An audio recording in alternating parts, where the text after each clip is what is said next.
আমার শিক্ষক একবার একটি গল্প বলেছিলেন। এক ব্যক্তি তার ছেলেকে নিয়ে একটা পার্কে হাঁটছিল। তারা একসাথে হাঁটছিল। ছেলেটি গাছের উপর একটা কাক দেখে বলল, বাবা, এটা কি? এটা কি? বাচ্চার বয়স ছিল 2 বছর। বাবা বলল, এটা একটা কাক। ছেলে আবার বলল, বাবা, এটা কি? বাবা আবার উত্তর দিল, এটা একটা কাক। আচ্ছা ঠিক আছে, বাবা, এটা কি? বাবা বলল, এটা একটা কাক।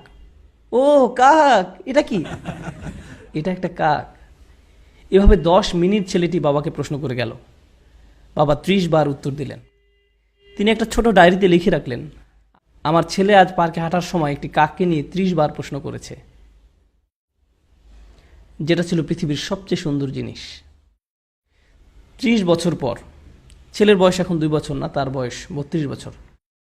বাবা ছেলেকে ফোন করলো, আমি কি তোমার কাছে আসতে পারি? ছেলে উত্তর দিল, বাবা, এটা ঠিক দেখা করার সময় না। বাবা বললেন, আমাকে কিছুক্ষণ সময় দাও, আমার 10 থেকে 15 মিনিট দরকার, শুধু এইটুকু সময় হলেই চলবে। চলো গাড়িতে করে বের হই, তোমার সাথে কিছু ব্যাপারে কথা আছে।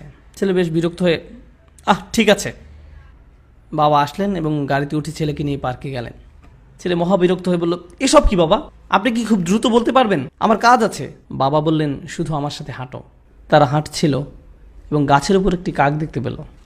বাবা বললেন, বৎস, এটা কি? তুমি কি সত্যিই জানতে চাও এটা কি? এটা একটা কাক। ও বৎস, এটা কি? ছেলে এবার প্রচণ্ড রেগে গেল। এটা কি একটা খেলা? আমার কাজ আছে, ঠিক আছে? এটা একটা কাক, আপনি কি দেখতে পাচ্ছেন না? আমি গত মাসেও আপনাকে নতুন চশমা এনে দিয়েছি। আমার সাথে এমন কেন হচ্ছে? বাবা, আপনি কেন এত জটিল?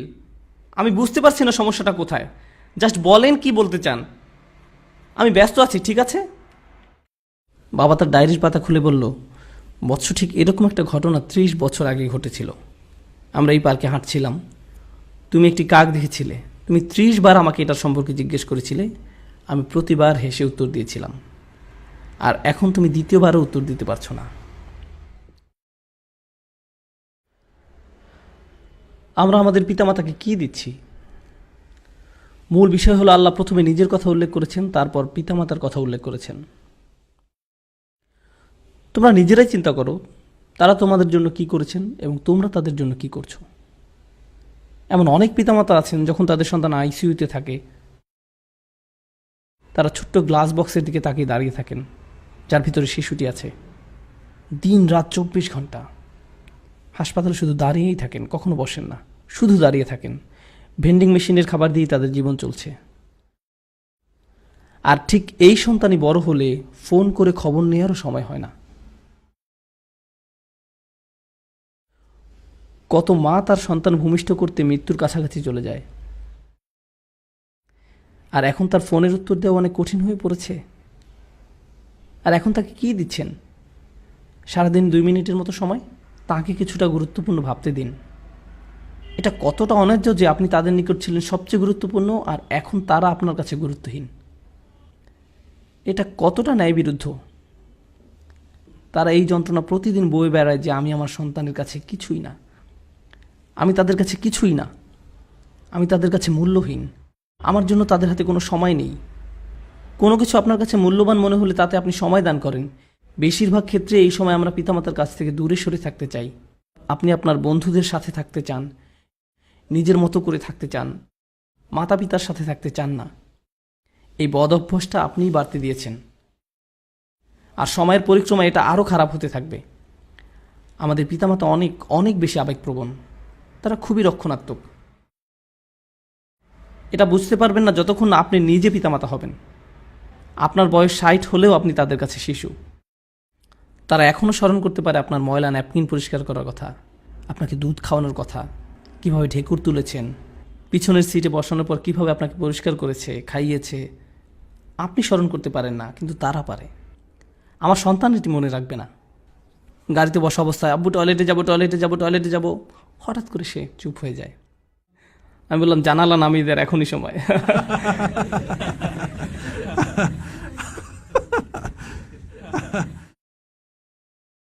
তারপর সে বলা শুরু করলো, আমি ঈদে কোন খেলনা পাবো। আমি ভাবলাম, ওকে, গাড়ি চালানোর জন্য আজ ভালো সময় নয়। তারপর সে যখন কলেজ থেকে গ্রাজুয়েশন করেছে, একদিন বিয়ে করেছে, সে তখন আর এটা মনে রাখবে না। কিন্তু কে কখনো ভুলে যাবে না? আমি কখনো ভুলে যাব না। আমি ভুলব না তাকে কিভাবে বাথরুমে নিয়েছি, তাকে পরিষ্কার করেছি, জামা পরিয়েছি। সে বলেছিল, আব্বা এই স্পাইডারম্যান পোশাকটা পরিয়ে দিন। আমার সন্তানের কিছুই মনে রাখবে না, আমি রাখবো, আমি মনে রাখবো। এই একই শিশু যখন পিতাকে একদিন বলে, বাবা আমি ঠিক তোমাকে বুঝতে পারি না, আমার হাতে একদম সময় নেই, এটা আসলেই তাকে দুঃখ দেয়, এটা আসলেই তাকে দুঃখ দেয়।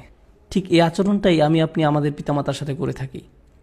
তারা ছিল আমাদের জীবন, আমাদের জন্য তারা তাদের জীবন দিয়েছেন, তাদের ক্যারিয়ার বিসর্জন দিয়েছেন, তাদের ছুটি, তাদের বন্ধুবান্ধবদের সঙ্গ ত্যাগ করেছেন। আপনি জানেন সেটা? আমি এটা এখন জানি, আমি তখন জানতাম না। আপনি আসার আগ পর্যন্ত তাদের জীবনের এক ধরনের পরিকল্পনা করা ছিল, আর আপনি আসার পর আপনিই হয়েছেন তাদের পরিকল্পনা, আপনিই তাদের সব কিছু। এখন একটা কিছু আপনার মন মতো না হলেই আপনি রাগান্বিত হয়ে পড়েন, কিছুই শুনতে চান না, তাদের সাথে রেগে কথা বলেন। আমরা এখানে এই মুহূর্তে ইসলাম নিয়ে আলোচনা করছি না, আমরা শালীনতার কথা বলছি। তারা আপনার জন্য কি করেছে আর আপনি তাদের কি ফিরিয়ে দিচ্ছেন, এটা খুবই অন্যায়, এটা খুবই অসমীচীন। আমার বাবা এত বিরক্তিকর, আমার মা এই, তারা সবসময় রাগী, তারা কখনো সুখী নয়, তারা এই তারা সেই। কিন্তু আপনি কি, আপনার অবস্থা কি? আমি আপনাদেরকে বলছি, আমি সব সময় এটা বলার সুযোগ পাই না, যদি আপনি আপনার বাবা মার দোয়া না পান, আপনার জীবনে কোনো কিছুই ভালো হবে না। আপনার জীবনের কোনো কিছুই ভালো হবে না যদি তারা আপনার কাছ থেকে সুখী না হয়।